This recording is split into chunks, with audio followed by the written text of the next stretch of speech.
रखना चाहता है, उनको पाक रखना चाहता है। तो अल्लाह रब्बुल इज्जत ने जिनकी पाकी की गवाही दी, जिनकी पाकी की क्या है तारीफें फरमाई, तो उनको भी पर्दे का हुक्म दिया। तो आजकल की औरतें, आजकल की हमारी जमाने की माएँ बहनें को कितना सख्त हुक्म होगा।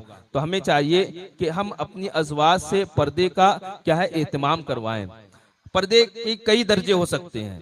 एक सबसे पहला दर्जा ये कि कुरान पाक ने कहा वकरना फी बुयूतिकुन्ना वला तबर्रजना तबरुजल जाहिलियतिल उला, के ऐ औरतों की जमात तुम अपने घरों में ठहरी रहो और ज़माने जाहिलियत की तरह ज़ेब व जीनत इख्तियार ना करो। यानी घरों में रहना, औरत अगर घर में हो और ऐसे एहतमाम के साथ हो, उसका जिस्म तो क्या उसके कपड़े पर भी किसी की नजर ना पड़े, तो ये पर्दे का सबसे आला दर्जा है।